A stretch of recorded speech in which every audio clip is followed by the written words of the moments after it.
Boa noite a todos, em nome do Clube de Negociadores, que estamos promovendo esse evento junto à Comissão de Mediação da OAB da Bahia. A ideia é estar conversando um pouco sobre negociação e operadores de direito. E eu, em nome do presidente, o Francisco não pôde estar presente. Meu nome é Maria Aparecida, sou a coordenadora acadêmica do clube. Agradeço ao doutor Adriano, a doutora Rosane, a doutora Érica e a doutora Marcela. E passo a palavra à doutora Rosane, por favor. Obrigada, Maria Aparecida. Boa noite a todos. Sejam muito bem-vindos. É um grande prazer estar aqui essa noite, na presença das palestrantes, das ilustres palestrantes dessa noite. Gostaria de agradecer a oportunidade, de estar compondo essa mesa juntamente com a diretora acadêmica do Clube de Negociadores, doutora Maria Aparecida. Em nome, um abraço também, representando o Francisco Girardi, e gostaria de introduzir aqui o doutor Adriano Batista, que é coordenador, presidente das comissões da OAB Bahia, e que ele vai, em nome do nosso presidente da OAB, doutor Fabrício Castro, dar as boas-vindas a todos. A OAB Bahia fazendo essa parceria, com o Clube de Negociadores para falar aqui para os advogados, os operadores de direito nessa noite. Com a palavra, meu estimado presidente. Bom, eu quero dar inicialmente boa noite a todos. Quero dizer da imensa satisfação que sinto em poder participar desse evento. Quero dar parabéns ao Clube de Negociadores, à Comissão de Mediação, dizer que é uma honra para mim estar aqui hoje, porque na condição de advogado, sobretudo, eu me sinto assim inserido nesse contexto. Eu sou advogado da área de família e acabei, Rosane, o atraso se deveu justamente ao fato de que passei a tarde toda negociando um acordo numa ação de família que estava praticamente impossível. Então, fiquei assim iluminado para participar desse evento, porque percebo a cada dia que passa a importância do trabalho que vocês desenvolvem. Hoje, com toda a deficiência do Poder Judiciário, onde quer que ele esteja, por qualquer razão que seja, ter pessoas, ter advogados, ter profissionais que se envolvem e que compram esse novo olhar, que vocês têm mostrado para nós, é muito importante. Eu vejo a cada dia que passa que, sem sombra de dúvida, a solução dos conflitos passa hoje, mais do que nunca, por mentes como as de vocês. Pessoas que são preparadas, vocacionadas e que têm a sua formação voltada para a negociação, para a mediação. Então, na condição de coordenador das comissões da OAB, agora falando, eu me sinto também muito feliz de perceber que a nossa OAB da Bahia, ela tem uma certa vanguarda em relação a tudo isso, graças muito à figura de Rosane. É uma verdade que não pode deixar de ser dita. A toda a comissão que faz parte, todos os membros da comissão, também, e é importante a gente ressaltar isso. Eu vejo o trabalho crescendo, as pessoas se interessando, porque todos nós percebemos, todos aqueles que militam na área do direito percebem da importância desse trabalho que está sendo realizado. Então, me sinto assim muito, muito feliz, particularmente realizado de perceber que dentro da OAB, que o nosso presidente Fabrício, grande incentivador da comissão desde o início, que dentro da OAB nós abrimos as portas para essa possibilidade. Nós queremos ver a mediação, a negociação voando cada vez mais alto e propiciando as pessoas, e principalmente, não só os advogados, mas eu acho que principalmente propiciando a comunidade, ao cidadão, que ele tenha uma solução de conflito mais rápida e mais eficiente, com menos dor. Eu acho que isso que é o que vale a pena. A gente mostrar que o advogado não está interessado em produzir conflito, não está interessado em aumentar. Hoje, esse advogado com quem eu conversava, ele dizia para mim, é uma verdade que nós todos dizemos sempre, doutor Adriano, o advogado, se ele não quiser, não tem acordo. Se o advogado não... E é uma verdade, né? Então, nós temos uma responsabilidade muito grande com a solução dos conflitos das pessoas que nos procuram. E eu fico, assim, repito, muito feliz de perceber que o nosso meio aceita essa condição nova que se apresenta, essa proposta nova de trabalho, né, e de realização profissional através da mediação e da negociação. Parabéns a todos vocês, espero que seja um evento maravilhoso. Eu tenho um outro evento que começa às 8 horas, eu vou tentar de uma certa forma, eu prometi a Rosane, mas eu estou muito interessado, prometi a ela, inclusive, que iria, vou tentar ver se eu fico lá e cá, pescando alguma coisa, porque acho muito importante para a minha formação profissional aprender com vocês nessa noite. Tá? Parabéns, bom trabalho a todos, espero que seja muito profícuo a noite. Muito grata pela sua presença.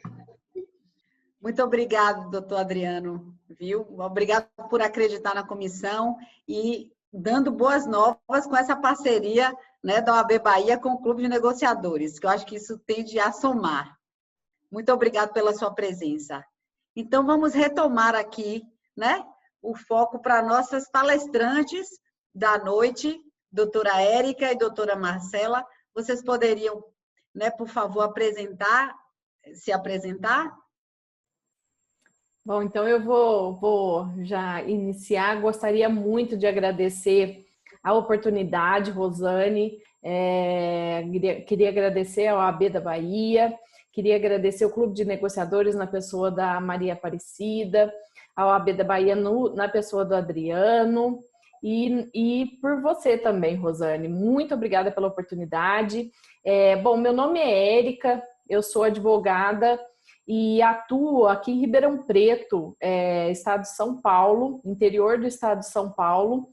Hoje sou diretora da Ativo Assessoria Jurídica e Recuperação de Crédito, trabalho com negociações de dívidas junto a empresas, desenvolvo essa atividade há aproximadamente 13 anos e venho vendo o crescimento da necessidade das habilidades de negociação no meu atuar. Então, eu vejo como de suma importância os temas que vão ser tratados aqui nesse evento. Então, mais uma vez, parabéns pelo evento, pela temática, acho de fundamental relevância. Muito obrigada aos participantes que estão aqui com a gente e uma boa noite a todos.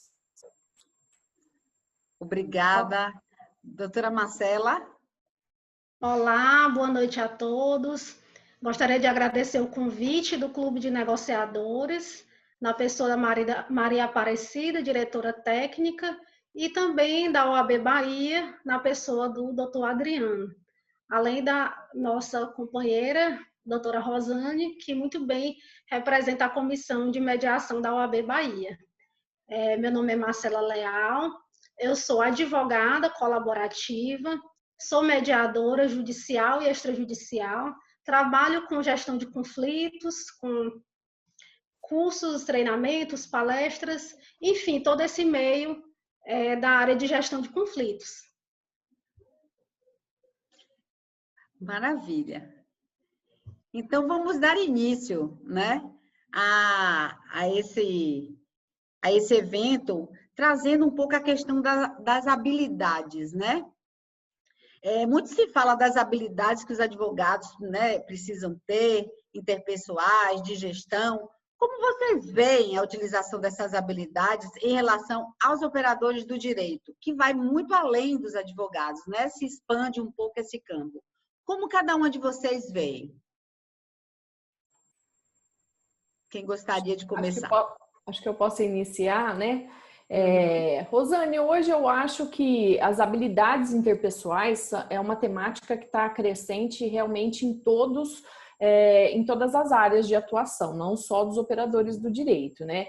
Mas especificamente no judiciário, para os operadores do direito, elas vêm ganhando uma importância muito grande, tanto para advogados, quanto para membros do Ministério Público, serventuários, magistrados, né?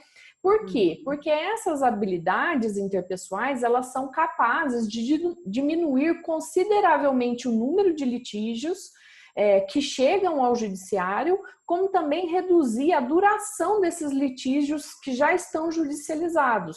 E aí, dentro dessa questão das habilidades interpessoais, a gente tem aí uma classificação dessas habilidades como habilidades interpessoais emocionais e habilidades interpessoais sociais, né? As habilidades interpessoais emocionais que derivam, né, da obra do Goleman, da inteligência emocional, na qual ele ensina que o controle das nossas emoções ele é essencial para o desenvolvimento da inteligência do indivíduo, né? E aí, nessa obra, o que ele faz? Ele faz um comparativo entre as pessoas emocionalmente equilibradas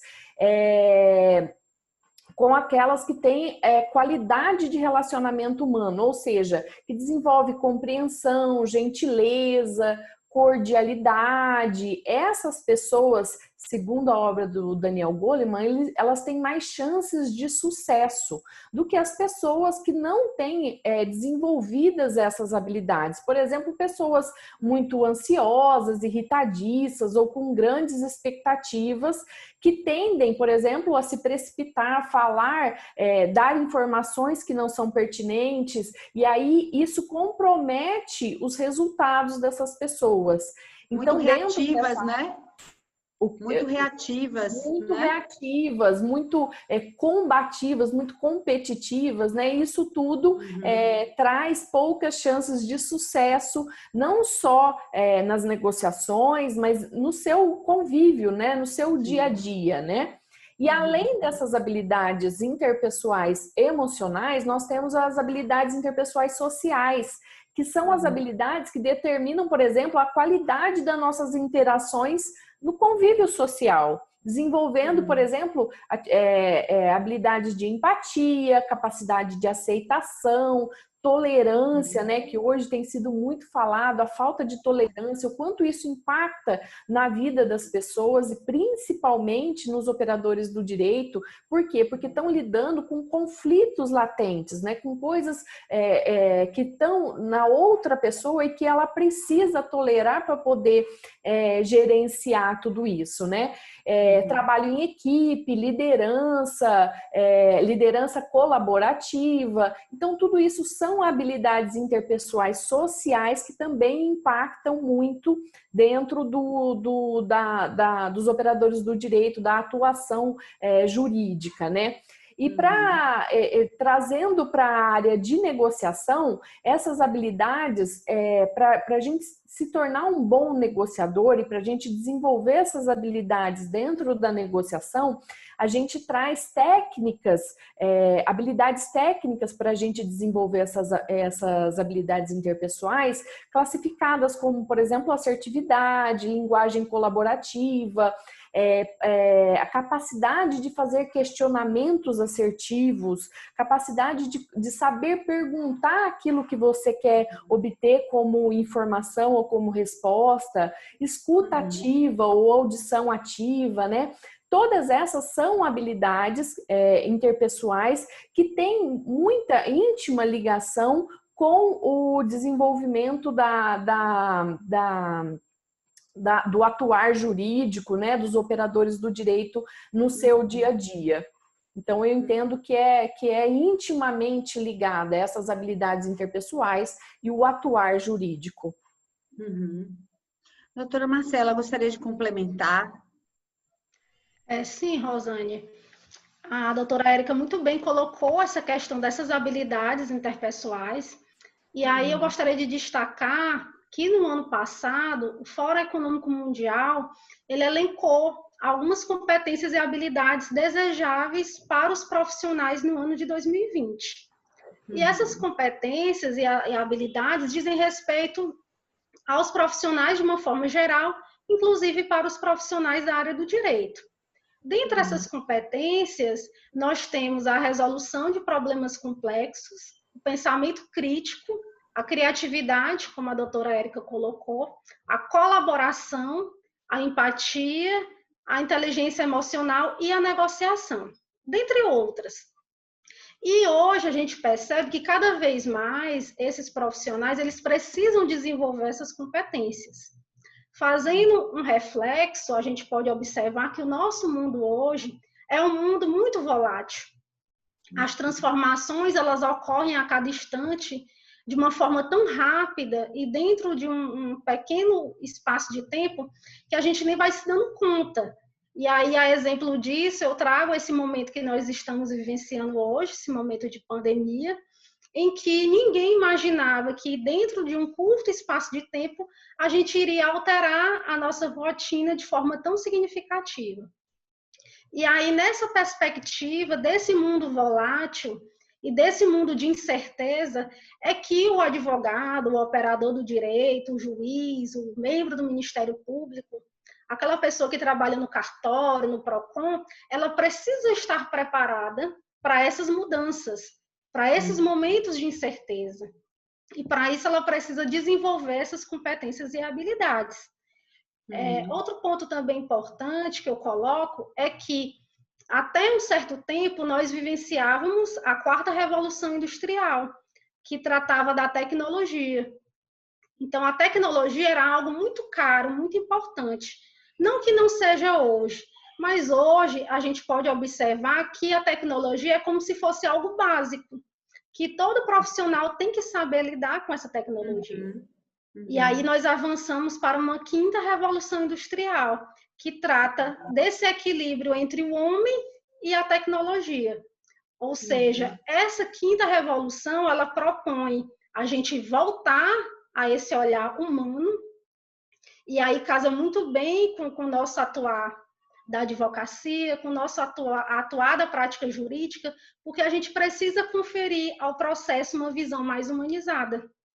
Uma versão que acolhe essas partes. E nesse sentido, a mediação, ela se revela bastante vantajosa. Porque na mediação, nós temos a possibilidade de desenvolver essas competências, como a empatia, como a escuta ativa. Afinal, muitas vezes, aquelas partes que buscam um procedimento de mediação, muitas vezes elas só querem ser ouvidas, elas só querem ter os seus sentimentos acolhidos. E aí, na sessão de mediação, nós temos a possibilidade de fazer a validação desses sentimentos. Nós temos a possibilidade de fortalecer vínculos, o que é tão caro para nós, seres humanos, já que nós somos seres relacionais. E aí, nesse ponto, eu também destaco a questão dessa tecnologia, que, como eu falei, ela é básica, ela é uma premissa básica, porém, a tecnologia, ela em nenhum momento ela vai afastar o lado humano. Por quê? Você, como advogado, talvez tenha utilizado algum programa jurídico, você pode até confeccionar uma peça ali em uma fração de segundos, ou fazer uma pesquisa de jurisprudência. Mas o pensamento crítico, a criatividade, a empatia é peculiar ao ser humano. Então, nada vai nos afastar, por exemplo, da mediação que trabalha com esse ser humano. E também a gente coloca aqui que hoje nós temos um repensar do próprio ensino jurídico, porque até um certo tempo, esse ensino jurídico ele era muito focado naquele modelo de ganha-perde, naquela cultura de litígio de colocar tudo ao crivo do Poder Judiciário. Hoje a gente já vai transitando para um novo momento, que é o modelo de sistema multiportas, em que nós temos as várias possibilidades de resolver esses conflitos de uma forma mais adequada e sempre de uma forma que acolha de fato aquelas partes. E aí, quando eu tenho um profissional na área do direito que trabalha como esse gestor adequado de conflitos, ele vai ter uma maior sensibilidade, ele vai ter empatia, ele vai desenvolver todas essas competências que a doutora Érica colocou, escutativa, e ele vai poder dar àquele jurisdicionado o que ele realmente espera. Porque hoje a população, ela quer efetividade. E muitas vezes, quando se busca o Poder Judiciário, nós não temos essa efetividade esperada. E essa mudança de paradigma, ela não se deu só em relação aos advogados. E aí eu cito o exemplo do Ministério Público. Se a gente analisar o papel do Ministério Público, o próprio perfil, a gente observa que o Ministério Público ele tinha um perfil altamente demandista, ajuizador de ações, e hoje o Ministério Público ele já vem cada vez mais utilizando as soluções extrajudiciais, como, por exemplo, o inquérito civil, as recomendações que são expedidas pelo Ministério Público, a própria audiência pública, em que o promotor, o membro do Ministério Público, ele tem essa possibilidade de estreitar o laço com aquela comunidade, para saber quais são os interesses de fato daquela comunidade. E também temos os termos de ajuste de conduta, quando o Ministério Público ele compõe e aí ele faz uma verdadeira negociação com aquela pessoa que causou o dano ou a lesão. Exatamente, né? E você falando em efetividade, a gente fala muito, né? Efetividade com afetividade, né? Que traz toda essa questão da humanização do direito, né? Que é tão fundamental. Excelente essa complementação de vocês. Mas eu queria trazer um aspecto também que eu acho que causa muita confusão. Existe muitas pessoas que não sabem definir mediação e negociação, né? Porque são métodos que muitas vezes se confundem. Então, de que forma vocês poderiam nos trazer essas, né, semelhanças e diferenças dos métodos? Doutora Érica. Bom, primeiro que eu queria conceituar a negociação conforme os ensinamentos do nosso mestre Francisco Guirado, que é o desenvolvedor do site lá do Clube de Negociadores, o nosso grande mestre lá que tem nos dado lições espetaculares sobre negociação, né? E no livro dele, ele conceitua a negociação como um processo de comunicação interativo estabelecido quando duas ou mais partes buscam um acordo durante uma transação para atender aos seus interesses. Ou seja, é algo muito cotidiano, ou seja, a negociação a gente faz ela, a gente desenvolve uma negociação diuturnamente, no nosso dia a dia. Só que quando a gente lê esse conceito, parece que a gente está falando do atuar jurídico. Por quê? Porque dentro do atuar jurídico, o que a gente mais faz é um processo de comunicação interativa, ou seja, a gente tenta se comunicar com as partes para buscar estabelecer um acordo entre essas partes por meio de uma transação que possa atender aos interesses tanto de ambos os litigantes, né? Então, quando a gente lê o conceito de negociação, a gente quase que automaticamente já traz para o atuar jurídico. E eu acho isso muito importante da gente falar, né, da gente expressar isso, porque quando a gente lê o conceito de negociação, a gente consegue entender que, na verdade, qualquer litígio nasce de interesses que foram violados, né? De interesses que foram quebrados. E quando a gente fala de trazer para a composição, de trazer para um acordo, não há como fazer isso se não for por intermédio da negociação. Então, como já dito, a negociação ela está intimamente ligada ao dia a dia dos negociadores, mas além disso, ela ganha um aspecto muito forte quando a gente vai falar, por exemplo, sobre questões como prevenção, questões como mitigação de conflitos. Então, a negociação ela ganha um papel de protagonista quando a gente traz essa negociação antes da judicialização. E aí isso entra também no aspecto da mediação, mas também no atuar que não envolva a mediação. Você com o seu cliente, quando ele entra no seu escritório, você vai desenvolver uma negociação com ele.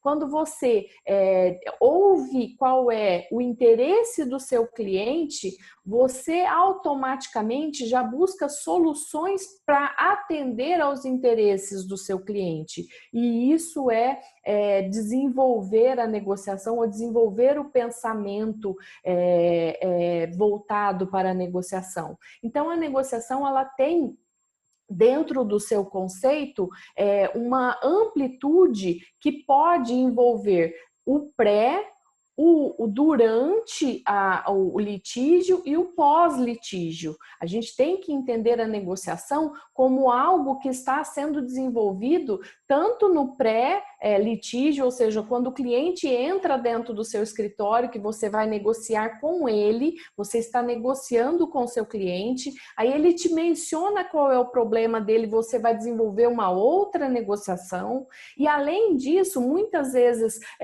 quando a lide já se desenvolveu, já está judicializada, dentro do processo jurídico, você também vai desenvolver negociações nesse atuar. Então, o conceito de negociação ele é muito amplo, ele tem aplicabilidade em qualquer área de nossa vida, mas mais ele toma um papel protagonista quando nós falamos de prevenção, de compliance, de técnicas que possam ser desenvolvidas dentro daquelas habilidades que a gente já mencionou, para a gente poder entender melhor quais as situações, quais são os interesses da outra parte, para que a gente possa trazer isso para o nosso atuar. Então, eu vejo o conceito de negociação quase que intimamente ligado ao conceito de mediação. E eu acho que ele se diferencia quando nós estamos desenvolvendo essa negociação voltada ao interesse do nosso cliente ou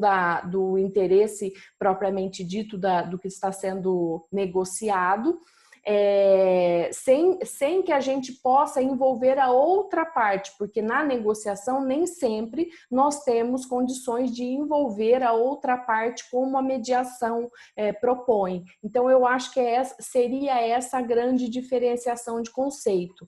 E aí já chamo a doutora Marcela para ver se ela concorda com esse meu posicionamento e qual seria aí a conceituação da mediação e a diferenciação com os conceitos de negociação.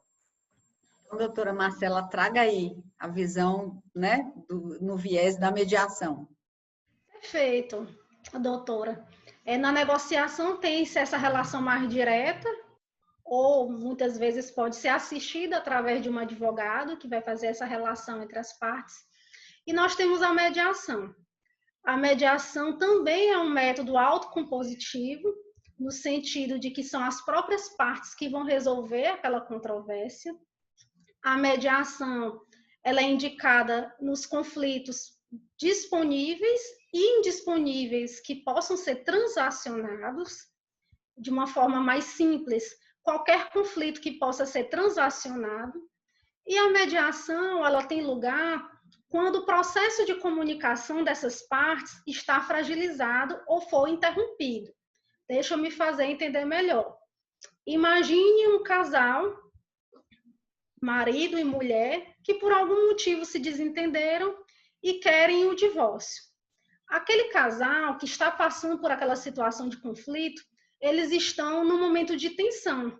E aí, quando essas partes estão no momento de tensão, elas ficam posicionadas, elas ficam em posições rígidas, de forma que o homem, ele só vê o seu lado da situação, ele tem aquele recorte do conflito na sua percepção, e a mulher, por sua vez, tem aquele recorte do conflito na sua percepção.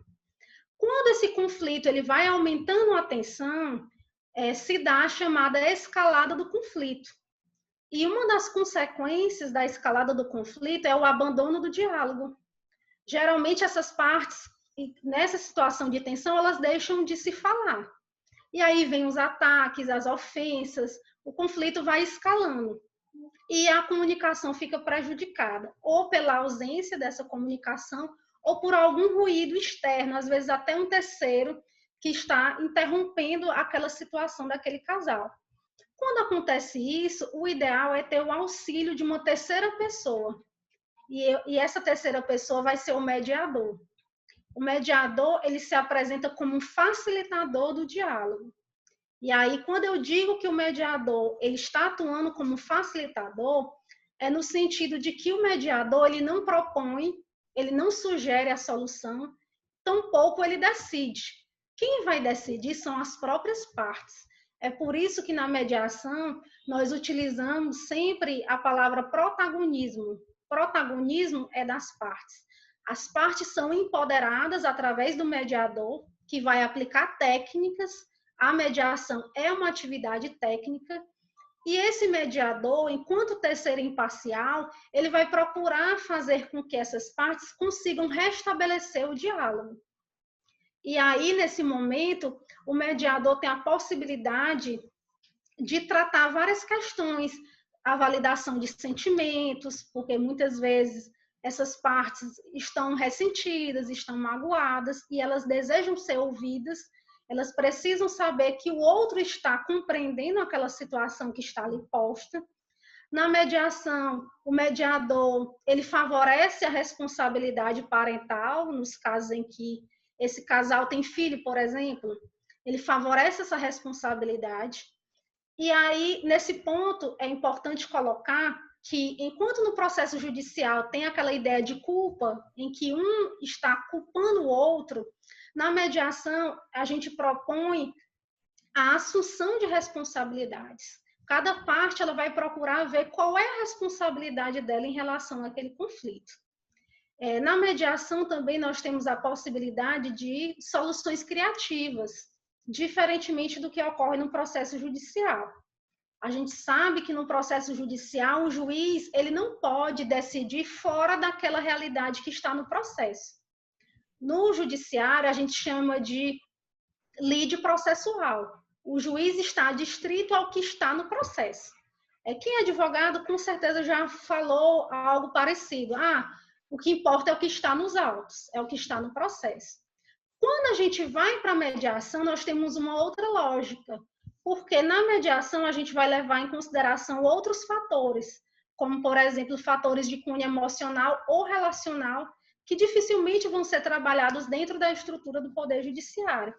E é por isso que a gente fala em soluções criativas, porque as partes podem escolher a melhor forma de resolver aquele conflito. São soluções customizadas e personalizadas conforme aquela realidade. No que diz respeito ao conflito que eu coloquei para vocês como exemplo do casal, o que a gente observa? Cada família ela tem o seu arranjo familiar. Então, eu não posso chegar e botar para todas as famílias indistintamente um modelo de arranjo, porque, de repente, o que funcionou naquela família não vai funcionar com outra. E aí a mediação possibilita essas soluções criativas, possibilita essa tomada de decisões pelas partes, são as partes que vão decidir a melhor forma.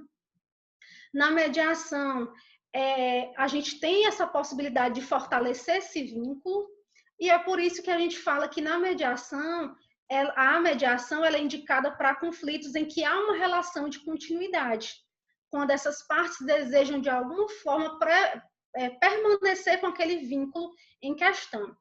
A mediação também é indicada para conflitos mais complexos, conflitos multifatoriais, e vai ter essa possibilidade de oportunizar a essas partes a retomada daquela situação, tomar as rédeas da situação. A mediação é um procedimento voluntário, ninguém é obrigado nem a participar, tampouco a permanecer na sessão de mediação. É um processo eminentemente oral, deve ser levado em consideração a narrativa das partes naquele momento, não a produção de provas, e é um procedimento em que vai vigorar a decisão informada. As partes precisam estar cientes daquilo que está sendo conduzido naquele momento no procedimento e vai vigorar também o princípio da autonomia da vontade. Ou seja, no que não for contrário à lei, se as partes desejarem optar por uma determinada solução, elas que vão decidir. E o mediador, como eu falei, ratificando, ele vai atuar como esse facilitador dessa comunicação que por algum motivo foi rompida ou fragilizada. Maravilha. Excelente, doutora Marcela. Eu queria fazer uma contribuição a esse conteúdo bem contundente, né, que vocês estão trazendo, no sentido de falar que muitas vezes perguntam, né? Então, todo mediador, ele pode atuar todo advogado pode atuar com mediação, para dizer assim, que nem todo mediador, né? Nem todo advogado atua como mediador, ele pode atuar como advogado na mediação ou fazer uma formação para atuar como mediador e advogado.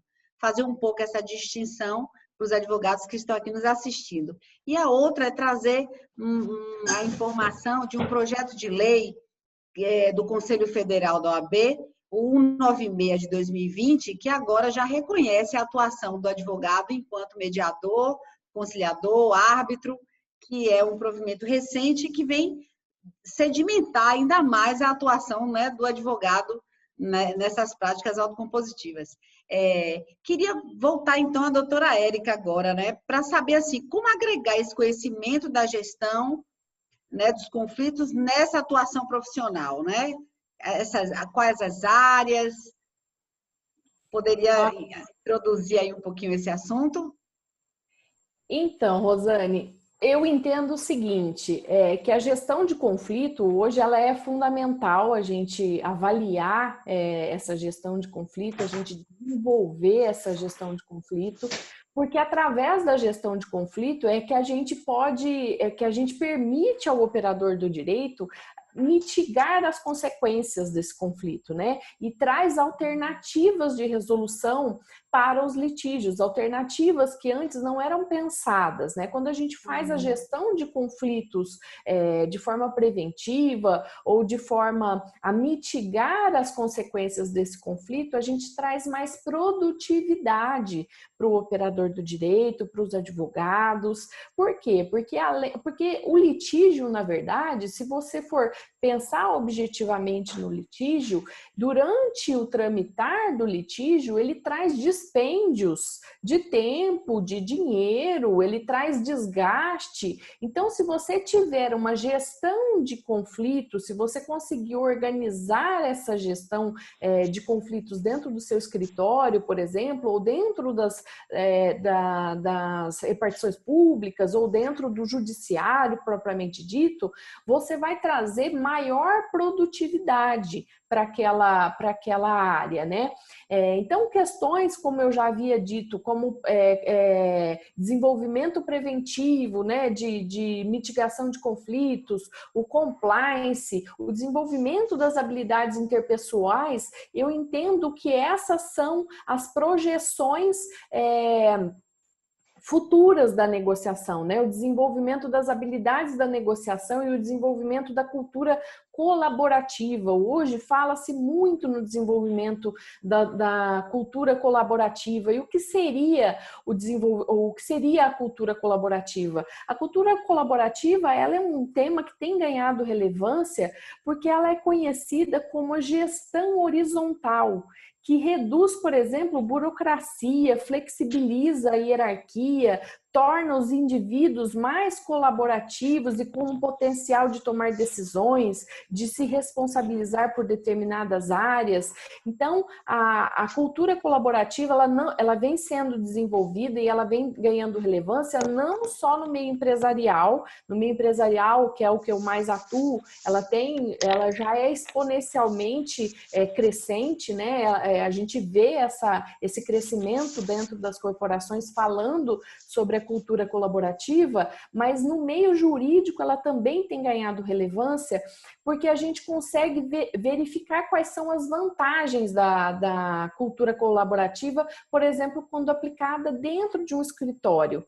E aí a gente pode mencionar, por exemplo, a melhora no ambiente de trabalho, escritórios hoje de grande vulto, né, que tem lá muitos advogados trabalhando em conjunto, que desenvolvem áreas diferentes. Se você você aplica a cultura colaborativa, você dá para esses advogados, você dá para esses colaboradores, para essas pessoas que estão ali, habilidades e técnicas para que no dia a dia eles consigam negociar melhor com os clientes, com os funcionários, e desenvolver habilidades interpessoais que vão mitigar e otimizar o atuar desse profissional, seja ele um advogado, seja ele um funcionário, ou seja ele realmente um operador do direito.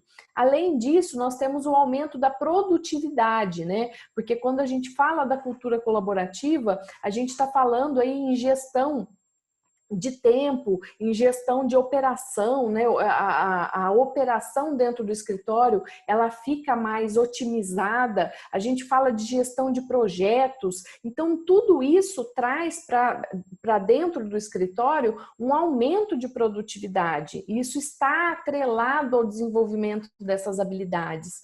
Também temos, por exemplo, o aumento, o equilíbrio entre as partes, ou seja, pessoas que antes eram hierarquizadas e que eram inacessíveis e que não ouviam, por exemplo, grandes ideias que vinham de operadores menores ou de pessoas que não tinham acesso a essas grandes mentes, né, ou a esse líder hierárquico. Então, quando a gente fala de uma gestão horizontal, essa pessoa tem chances de trazer as suas ideias, a sua participação, e isso torna o ambiente muito mais agradável, muito mais participativo, muito mais produtivo. A gente libera grandes atuações aí quando a gente dá espaço para que as pessoas possam desenvolver as suas ideias.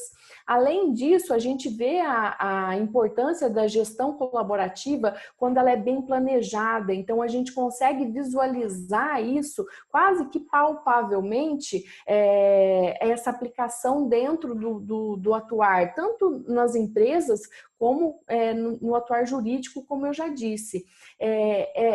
São culturas, são habilidades, são novas técnicas que estão sendo incorporadas dentro do atuar jurídico, coisa que isso a gente não falava, pelo menos eu vou citar o tempo da minha graduação, tá? Então, há 17 anos atrás, na minha graduação, a gente não ouvia falar dessas técnicas incorporadas ao atuar jurídico. Por quê? Porque isso parecia quase que uma contravenção, né? Quando você fala, por exemplo, em aplicar cultura colaborativa, que é do meio empresarial, dentro de um escritório de advocacia, isso parecia mercantilização, né, do atuar jurídico, quando, na verdade, isso abre portas, isso destrava muitas atividades dentro do escritório e dá mais participação para os advogados, para os operadores do direito. Isso vem sendo aplicado, inclusive, dentro do judiciário, para que os colaboradores, para que os serventuários possam ter um ambiente de trabalho muito mais feliz, muito mais participativo, muito mais produtivo, e isso traga eficiência, produtividade e diminua a morosidade do judiciário, que é tão falada, que é tão questionada. Por quê? Porque aumentando a produtividade, essa morosidade automaticamente diminui. Então, nós estamos falando de técnicas, de habilidades, de novas culturas que estão sendo aplicadas dentro do atuar jurídico legitimamente, que vem trazendo ótimos resultados para esse atuar, e eu vejo essa como a projeção futura da nossa profissão, desses operadores do direito. Vejo isso realmente como uma projeção futura para nós. Obrigada, doutora Érica. Vou passar agora para a fala da doutora Marcela, falando sobre essa perspectiva tanto da atuação, né, como do que você imagina no futuro da mediação. Bom, eu percebo que hoje nós continuamos precisando das habilidades técnicas, que são aquelas habilidades adquiridas nos livros, nos cursos, nos treinamentos, como também a gente precisa desenvolver todas essas habilidades que nós colocamos aqui hoje. Isso é fundamental para que a gente possa replicar e aplicar esses conhecimentos, todos esses saberes. E o melhor de tudo, a gente precisa transformar todo esse conhecimento obtido em propósito, em valores. Se eu, enquanto profissional, seja advogada, seja mediadora, seja qualquer operador do direito, se eu transformo todo esse meu conhecimento obtido em valores e em propósito, eu passo a me destacar no meu local de atuação, no meu mistério profissional, e as pessoas vão ter o meu respeito. As pessoas vão ter respeito ao meu trabalho, à minha jornada, por conta dessa minha trajetória, desses saberes. Então, eu acho que a gente precisa agregar esses conhecimentos, a gente precisa trazer para o processo essa perspectiva mais humanizada de acolhimento, proporcionando essa visão sistêmica, essa visão panorâmica do conflito, para que naquele momento, aquele profissional, enquanto gestor de conflitos, ele vai deixar de ser um mero ajuizador de ações, ou ele vai deixar de ser um mero aplicador da lei, para poder possibilitar descobrir de fato quais são os interesses daquelas partes, quais são as necessidades, quais são as prioridades. E não vai ser eu, como profissional, que vou dizer qual é a prioridade. Quem vai dizer são as próprias partes. E aí a gente volta a falar daquela questão da efetividade. Porque o mero acesso à justiça, o acesso formal, ele não satisfaz os anseios da população. Para que haja, de fato, um acesso à justiça do ponto de vista material, eu preciso ter efetividade naquele processo. E toda essa efetividade perpassa pelo próprio ensino, pelo próprio atuar desses profissionais. E em relação à questão da perspectiva futura, eu vejo que eu sou mais audaciosa. Eu digo que já é um presente, já é uma realidade. Nós já estamos conseguindo colher muitos frutos a partir das técnicas de negociação, a partir das técnicas de mediação e desses demais métodos autocompositivos. E eu percebo que uma vertente que pode ser colocada em diante, que é uma projeção, é nas câmaras privadas. Eu acredito que a gente deve investir nessas câmaras privadas, que são essas instituições que vão fazer a gestão de conflitos, tanto da mediação como da arbitragem, porque primeiro vai possibilitar um maior acesso para essas pessoas que estão em situação de conflito. Segundo, como a doutora Érica bem colocou, quando a gente acessa o sistema de justiça por esses métodos autocompositivos, nós temos a possibilidade de ter um maior amparo emocional, nós temos a possibilidade de reduzir custos, não só financeiros, como também custos emocionais, e a questão mesmo da própria rapidez, da própria efetividade que eu coloquei. E outra forma também que a gente pode apostar são nos ODRs, que é a resolução de conflitos online. Hoje nós temos várias plataformas interativas que utilizam tanto técnicas de mediação como de negociação. E aí, a exemplo, nós temos o consumidor.gov, que é uma plataforma pública e gratuita, e nessa plataforma ela permite a interlocução direta entre consumidores e fornecedores, e aí, por ser essa interlocução direta, ela vai utilizar a negociação. Além disso, nós temos outras plataformas online que utilizam a mediação. Nós temos a MOL, que é uma grande plataforma online, além de tantas outras, que eu não tenho como citar todas, mas hoje nós temos essa possibilidade de resolver nossos conflitos online e temos a possibilidade de aproximar pessoas que estão ali geograficamente distantes. E aí, como exemplo, eu dou aqui essa plataforma, que não é de mediação, mas aqui tem reunido pessoas de vários estados, inclusive de outros países, né? Nós temos um colega aí da Argentina nos prestigiando, e a tecnologia nos proporciona isso. E voltando ao que eu falei no início da nossa conversa, nós hoje temos uma dinâmica social muito grande, muitas transformações. A gente observou hoje o crescimento do e-commerce, principalmente agora nesse período de pandemia. Então, todos esses conflitos, todas essas transformações também têm gerado muitos conflitos.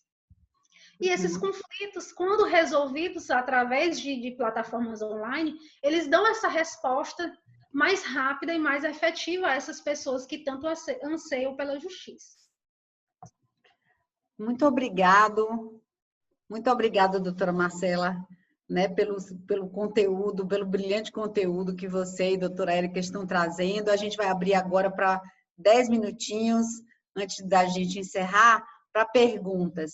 E já temos uma aqui do Miguel. Ele antes pergunta... dela, Rosane, com licença, antes dela. Oi.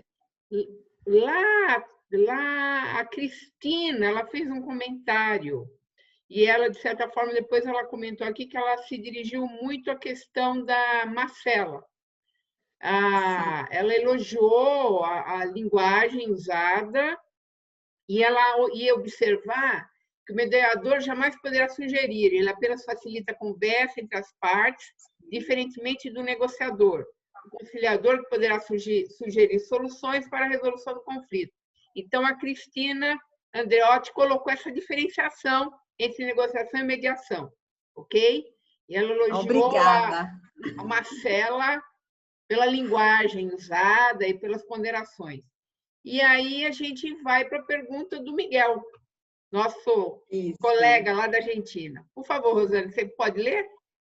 Pois não, ele pergunta por que o Poder Judicial não se adaptou à cultura colaborativa própria do século XXI e segue aferrado ao modelo ganha-perde do processo judicial do século XX. Do século XIX, que ele fala aqui. Então, vamos lá, como fui eu que levantei aí a questão da cultura colaborativa, Miguel? Infelizmente, eu não sei falar espanhol, então vou ter que falar em português mesmo, espero que entenda. Mas vamos lá. O que eu vejo da cultura colaborativa? A cultura colaborativa ela já é difícil de ser aplicada no meio empresarial. Hoje eu lido com compliance jurídico e questões preventivas dentro das empresas e o que a gente vê é que você implementar uma cultura colaborativa dentro de uma empresa é muito difícil, já é muito difícil, por quê? Porque nós estamos falando da quebra hierárquica. Dentro da quebra hierárquica, nós estamos falando que questões de grande relevância, por exemplo, de diretoria, CEOs, isso tudo ele tem que ser reduzido ao horizontal, ao patamar único, onde as ideias vão ser desenvolvidas, onde todos terão voz para poder falar, para ter ideias, para relacionar os problemas da empresa. Isso nós estamos falando do meio empresarial. Se você trouxer isso para o meio jurídico, onde nós temos tribunais que existem lá, os ministros, depois os tribunais dos estados, aqui nessa divisão do Brasil, tá? Onde nós temos lá os tribunais superiores, o Supremo Tribunal Federal, depois os tribunais superiores e depois ainda as justiças locais, o que a gente vê? Uma hierarquização muito forte. E aí, para a gente trazer essa cultura colaborativa para o meio jurídico, para o meio judicial, por exemplo, é muito difícil porque não existe a possibilidade dessa quebra hierárquica. Então, qual que seria a ideia de trazer a cultura colaborativa para o meio jurídico? Dentro dos escritórios de advocacia, a gente poder desenvolver essa cultura colaborativa com os nossos pares. Dentro do Ministério Público, poder se desenvolver essa cultura colaborativa entre aqueles pares. Dentro do Judiciário, a gente desenvolver essa cultura colaborativa, por exemplo, entre os juízes, entre os serventuários. E isso traria já uma grande produtividade, traria um aumento da efetividade, traria benefícios que foram elencados aqui. Mas a gente quebrar totalmente realmente essa hierarquização e trazer uma cultura colaborativa que é aplicada, por exemplo, para empresas dentro do judiciário, seria inviável. O que é viável é aplicar a teoria da cultura colaborativa dentro de cada um desses órgãos, para que o desenvolvimento dessas atividades seja mais harmônico, seja mais produtivo, traga mais efetividade, traga mais produtividade, traga mais celeridade, que é algo que é muito buscado, né, no meio jurídico. Então, eu vejo que a cultura colaborativa, ela é sim possível de ser implementada, mas não com as características empresariais. Ela teria que ser adaptada ao meio jurídico para que ela trouxesse essa efetividade que promete no seu conceito, por exemplo. Me fiz clara? Conseguiu entender, Miguel?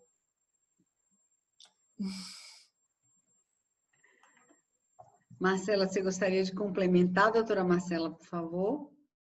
Eu acredito que a Érica foi bastante clara e a minha contribuição é mais no sentido de fazer uma reflexão, que nós não fomos treinados para negociar, nós não fomos treinados para mediar. A gente pode dar como exemplo até quem é irmão, quem tem irmão sabe o que eu estou falando. Quando tem uma briga ali de irmão, quando a gente é criança, a gente procura a autoridade que é o pai para resolver aquele conflito entre os irmãos. Se eu levo isso para a escola, eu tenho um conflito lá com meu coleguinha, eu procuro o professor, eu procuro o diretor, porque nós não fomos treinados para trabalhar essas habilidades de negociação e mediação. Hoje nós já temos um grande movimento no sentido de expandir a mediação escolar, e esse movimento ele é interessante porque ele propõe mais do que a mediação, ele propõe a resolução de conflitos através da cultura da paz. E a cultura da paz, ela procura exercer a capacidade do ser humano de conviver com as diferenças, que é tudo isso que a gente não está sabendo lidar. A gente está numa sociedade muito polarizada, em si uma coisa é branca, a outra tem que ser preta, tem que ser tudo polarizado, a gente não sabe conviver com essas diferenças. E eu acredito que todo esse movimento de saber lidar com esses conflitos deve começar ainda enquanto pequenos e desenvolver essas competências e essas habilidades. E no que diz respeito ao Poder Judiciário, a gente sabe que a estrutura hoje é uma estrutura engessada, tem uma ritualística muito engessada para ser seguida, e isso dificulta, afasta o indivíduo, que muitas vezes tem até uma certa repelência ao Poder Judiciário por acreditar que lá não vai ter voz, que lá não vai ter vez. Então, eu acho que hoje, cada vez mais, as instituições, elas devem se aproximar mais, através de redes. Isso acontece muito com a mediação comunitária. Nós temos os pontos de apoio, que são as redes. E também, como a doutora Érica colocou, a gente deve ver o conflito não só no sentido antes, durante, mas a gente deve também fazer esse mapeamento após a resolução daquele conflito para saber se efetivamente aquela resolução que foi posta, se ela está sendo funcional. E a gente precisa doutora muito Marcela, trabalhar. Fico enormemente agradecida, né, com sua contribuição. Se a gente tem uma vontade de continuar, né, escutando vocês, né, e debatendo, e enfim, tendo mais perguntas, mas infelizmente nosso horário já passou muito rápido, a gente precisa estar encerrando. Gostaria que vocês, né, se despedissem do nosso público para a gente poder encerrar o evento. Doutora Érica, gostaria de encerrar? Eu gostaria muito de agradecer a oportunidade, agradecer ao Clube de Negociadores, à Comissão de Mediação lá da OAB Bahia, à OAB Bahia na pessoa do Adriano. Muito obrigada a todos pela presença, eu espero ter contribuído com as minhas falas nesse evento. Doutora Marcela? Muito obrigada a todos. Gostaria de agradecer novamente ao Clube de Negociadores por ter nos proporcionado essa experiência maravilhosa. Agradecer também ao OAB Piauí, OAB Bahia, na pessoa da doutora Rosane e do doutor Adriano, e também espero ter contribuído nessas reflexões e me coloco à disposição depois quem conseguir me localizar aí nas redes sociais para a gente continuar o papo, que foi muito gostoso. Obrigado. Doutora Maria Aparecida, gostaria de... Ok, nós é que agradecemos. Só é possível o Clube de Negociadores realizar esse tipo de evento na medida em que os seus ilustres membros colaboram com o seu conhecimento. Queremos agradecer à doutora Rosane, ao doutor Adriano, à OAB da Bahia, por ter aberto essa janela, a todos os presentes. Foi muito interessante ver essa discussão acontecer. Nós somos incentivadores da aprendizagem da negociação. Então, é muito importante abrir espaço para que as pessoas possam perceber que são negociadores, por natureza e por obrigação. A questão é aprender a saber fazer melhor, ok? Então, muito obrigada a todos presentes e à OAB de Brasília. OAB da Bahia. Bahia. Piauí, Brasília, então é o país todo, até a Argentina, todos irmãos. Deve ter alguém querendo fazer no seu lugar. Estamos muito grata, muito grata mesmo pelo carinho. Gostaria de agradecer imensamente as nossas brilhantes palestrantes, né, a Maria Aparecida, a todos os presentes nessa noite. Quem tiver dúvidas, perguntas, podem nos procurar tanto na comissão de mediação da OAB Bahia, como lá no Clube de Negociadores. Em breve, lá no clube, nós estaremos lançando um curso para operadores de direito, que vai ser imperdível. E também fica o convite aqui para quem quiser saber qual o seu perfil de mediador. Quem tiver curiosidade de saber, também vai lá no clube e faz o teste para descobrir que perfil de negociador você tem. E basta se associar. Na verdade, basta se associar ao clube, ok? E fazer o teste. Está liberado para todo mundo. Exatamente. Então, agradeço a todos e, mais uma vez, a parceria com a OAB Bahia, sempre, né, incentivando as práticas da mediação e negociação. Uma boa noite a todos. Vamos encerrar por aqui. Fiquem com Deus. Até a próxima.